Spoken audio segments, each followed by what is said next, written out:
In this module, we will basically study the fundamentals of quantum mechanics. Our aim will be to know how quantum mechanics operates. So in this regard, first we will study about the basic equation of quantum mechanics. We know that there are two forms of this. We will know what are these two forms. One is time dependent and other is time independent.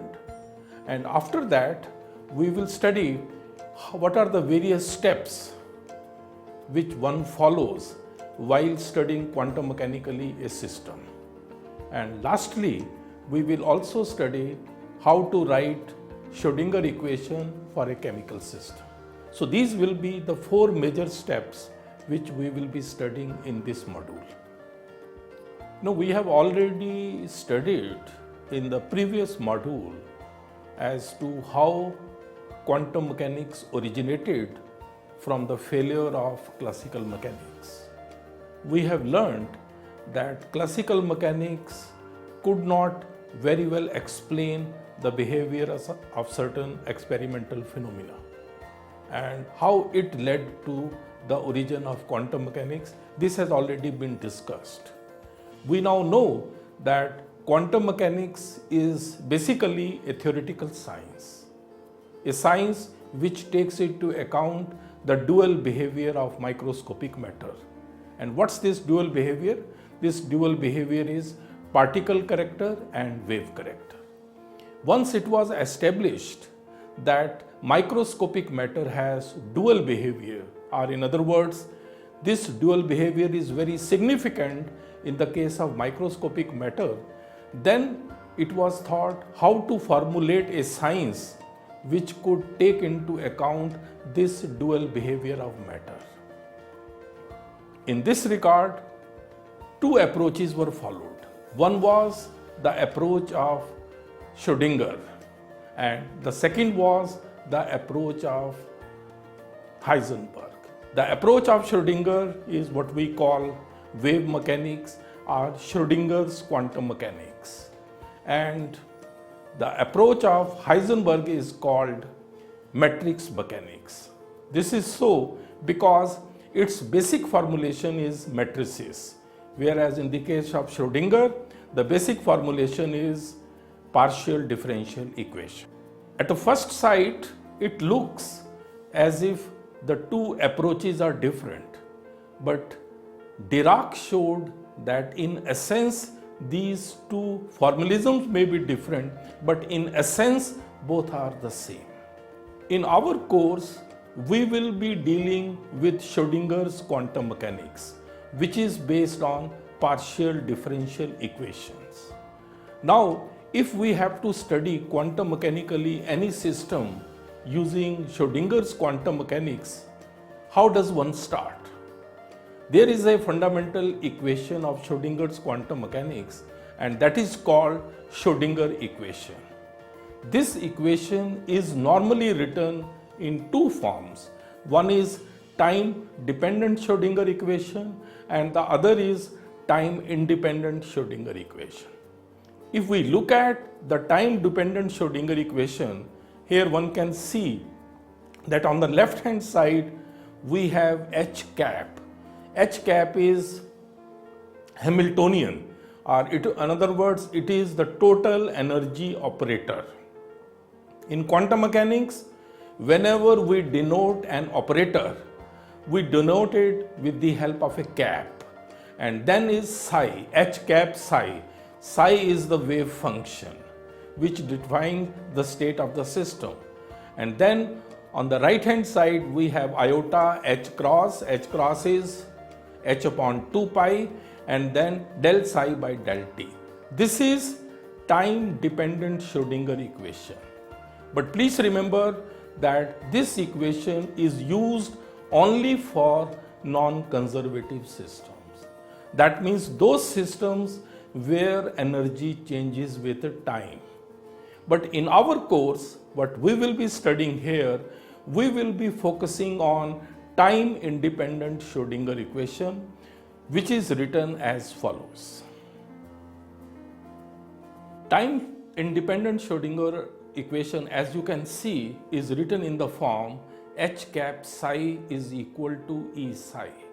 Here H cap, as already mentioned, is the total energy operator, psi is the wave function, and E is the total energy of the system. Please remember, there is a difference between the total energy E of the system and H cap, which is the corresponding operator for the total energy. So this difference must be very well understood. So according to this time independent Schrodinger equation, as you can see, when H cap operates on psi, it gives E psi. Now it is operator which is operator. What is an operator? Operator is basically a function which operates on something which follows it. In this case, you can see that H cap or Hamiltonian is operating on psi, and when it operates on psi, it gives back psi along with E, which is the total energy of the system.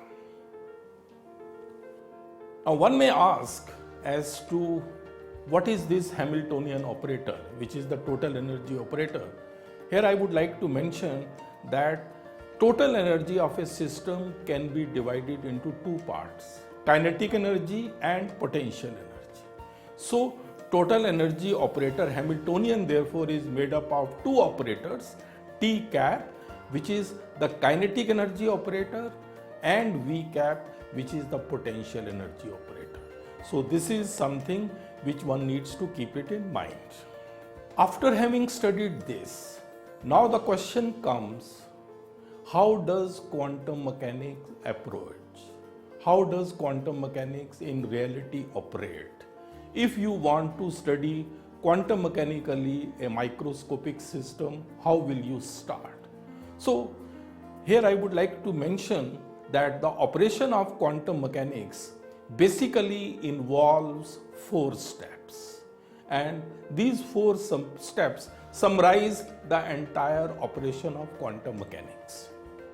The first step is always that whatsoever system you are studying, the first step is you write the Schrodinger equation for that system. Now Schrodinger equation, as we just now studied, is H cap psi is equal to E psi. Then the question comes, what does it mean when we say that we have to write Schrodinger equation? Writing Schrodinger equation means we will have to define Hamiltonian explicitly.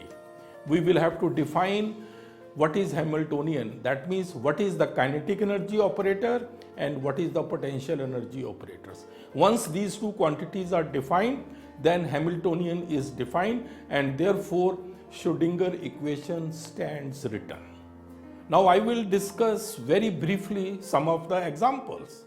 Let's take a very simple system, and suppose it is a system consisting of one particle of mass m, and suppose it is moving in one dimension, say along x direction, and further that suppose its potential energy is 0. Please remember, potential energy of a system can be 0, but kinetic energy cannot be 0. So here we are assuming a case of a particle in one dimensional box moving along x direction and having potential energy equal to 0. Now for such a system, what will be the corresponding Schrodinger equation? Let's see. Here Schrodinger equation will be, as you can see, potential energy is 0. So H cap psi equals E psi would mean T cap psi equals E psi, and T cap, which is the kinetic energy operator, in this case it is the kinetic energy operator in the x direction. So this will become equal to minus h square upon 8 pi square m d2 by dx2. This is the expression for the kinetic energy of a particle of mass m moving in x direction. This actually comes from corresponding linear momentum operator square, which we will discuss later on. But in this way, we are able to define T cap, and therefore Schrodinger equation becomes minus h square divided by 8 pi square m d2 by dx2 psi equals E psi. So this is the Schrodinger equation of a particle of mass m moving along x direction and having potential energy equal 0. Now one may say that suppose the particle is moving not in one direction or one dimension but in a plane, and suppose that plane is defined by two dimensions x and y.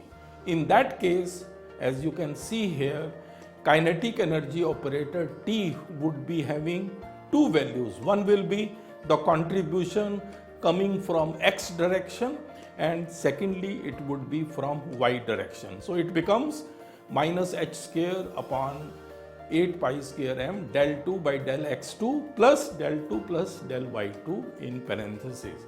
So this is the corresponding kinetic energy operator, and when it operates on psi, we get corresponding E psi. So this is the Schrodinger equation for a particle of mass m moving in xy plane. Similarly, by a similar argument, we can extend our discussion to the point that if a particle were moving in three-dimensional or in space, then the corresponding kinetic energy operator will be minus h square upon 8 pi square m del 2 by del x2 plus del 2 plus upon del y2 plus del 2 upon del z2. This whole thing in the parenthesis is called Laplacian operator, that is del squared. Therefore, in short, we can write down Schrodinger equation as minus h square upon 8 pi square m del squared psi is equal to E psi. So this is the Schrodinger equation for a particle of mass m moving in space and having potential energy equal to 0. So you see now that it's not difficult to write Schrodinger equation for a system, and that is always the first step in the operation of quantum mechanics. Now one may ask that had the potential energy been not 0, then if potential energy were not 0, then potential energy operator would be equal to potential energy of the system, and that term will come. And similarly, if we were dealing, instead of one particle, we were dealing with n particles moving in space, then each particle in space will have its own x, y, z coordinates, and therefore it will have its own Laplacian operator, and therefore in that case, in that general case, Schrodinger equation will become minus h square upon 8 pi square summation del I square upon mi, and this summation is over all the n particles plus potential energy operator, which will be equal to potential energy of the system, and this whole is equal to E psi. Let's now discuss how the Schrodinger equation will change if we are dealing with a linear harmonic oscillator. That means an oscillator which is oscillating along x direction and its oscillation is simple harmonic. In that case, potential energy would be, according to Hooke's law, if we take into account that, potential energy would be equal to half kx square, and the corresponding kinetic energy operator would be minus h square upon 8 pi square m d2 upon dx2, because oscillator is oscillating along x direction. Now using these two terms, the corresponding Schrodinger equation, as you can see, becomes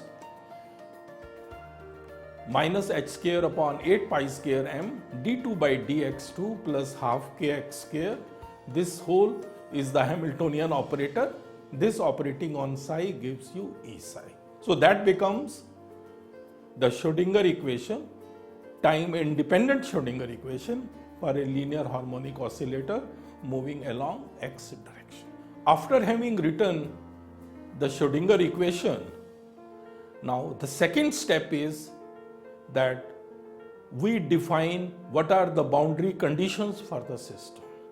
That means the system for which we are writing the Schrodinger equation, let us define what are the restrictions imposed on that. what are the boundaries within which it functions or within which it works. So those need to be defined. For example, for a particle in one-dimensional box, suppose the one-dimensional box is of length L, then in that case, the boundaries would be between x is equal to 0 to x is equal to L. So these will be the two extremes between which the particle would be moving. In the case of an oscillator, which is oscillating along x direction, the corresponding boundaries would be, as you can see here, between minus infinity to plus infinity. So these two become the boundary conditions. In the case of a chemical system, suppose we are talking about hydrogen atom. In the case of hydrogen atom, electron can be near the nucleus. That is one extreme possibility. That would be r is equal to 0, or it can be at infinite distance, which is r is equal to infinity. So the boundaries would be r is equal to 0 and r is equal to infinity. Now one may ask that what is the purpose of defining boundary conditions? The purpose of defining boundary conditions is very simple, because ultimately from the Schrodinger equation we will get the wave function psi, and psi will be acceptable only if it satisfies the boundary conditions of the system. So that is very, very important, that psi must be a well-behaved function. So that is the important requirement. After having explained two steps, the first was writing Schrodinger equation and second was defining boundary conditions, let's come to the third step. Third step is perhaps the most difficult step, and this step is that we need to solve Schrodinger equation in the light of the boundary conditions. And this is a very difficult step. There is no general formula for this. Therefore, in quantum mechanics, most of the time we are focusing on the solution of the Schrodinger equation. And once the Schrodinger equation is solved, from the solution of the Schrodinger equation, what do we get? One is the psi, which is the wave function of the system, and second is E, which is the total energy of the system. So these are the two outcomes of the solution of the Schrodinger equation. Now coming to the last step. Once we have solved Schrodinger equation and we have got wave function and the total energy, ultimately, we need to find out the properties of the system which we are studying quantum mechanically. This information we can get out of psi. Once we have been able to solve the Schrodinger equation, we will get two important parameters. One is the wave function and second is the total energy of the system. But now question is, once we have got psi and E, how will we get the properties of the system? Because that's ultimately the purpose of quantum mechanical study. Now this can be done through psi.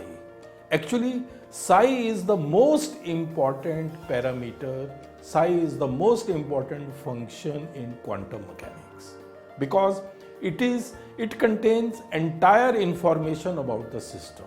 Therefore, it is also called storehouse of information.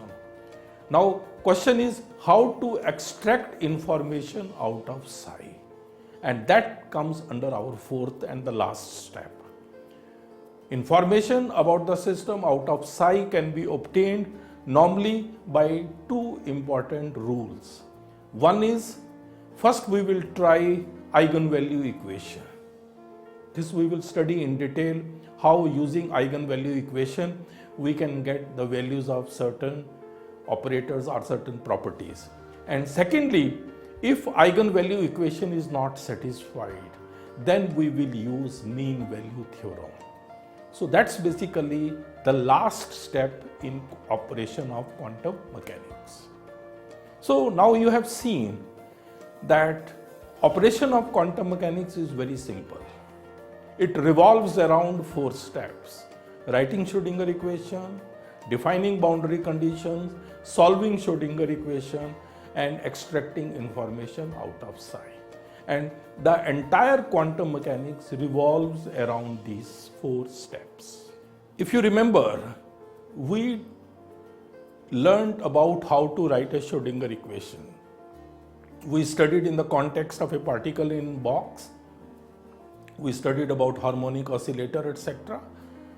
But now the question comes, if we have to study chemical systems, how will we be able to write Schrodinger equation? And how many terms would be there in the Schrodinger equation? That means in the Hamiltonian. Suppose there is a chemical system which contains n nuclei and e electrons. Then it has been shown that the total number of terms in the Hamiltonian would be equal to n plus e into n plus e plus 1 divided by 2. This is the general formula. This will be the total number of terms in the Hamiltonian. Out of these terms, kinetic energy terms would be n plus e, and potential energy terms will be split into, there will be electron nuclear attraction terms, VEN. Those will be n multiplied by e, Ne. Then there will be nuclear repulsion terms, which will be VNN, n into n minus 1 upon 2. And then electron repulsion term VEE, which would be equal to E into E minus 1 upon 2. So these taken together will be the total number of terms in the Hamiltonian of a chemical system. We will see these terms in the case of chemical systems later on, but this is the general formula which you should remember.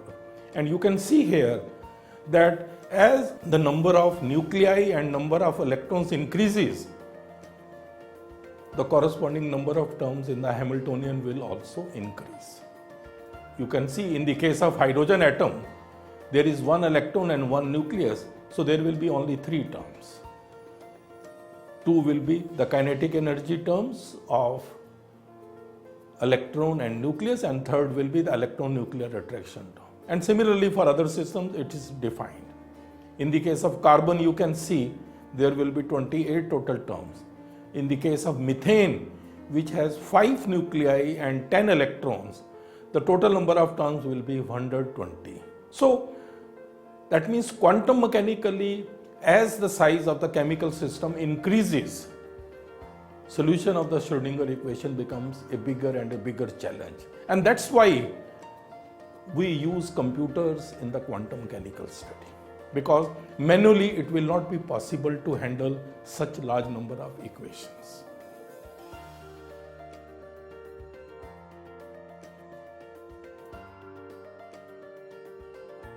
So in this module, we have studied about the 2 fundamental equations of Schrodinger's quantum mechanics. One is time dependent and other is time independent. Time dependent is used for non-conservative systems, whereas time independent equation is used for conservative systems. Then we said that we have also studied that if we have to study any system quantum mechanically, basically it involves 4 steps. First step is how to write the Schrodinger equation.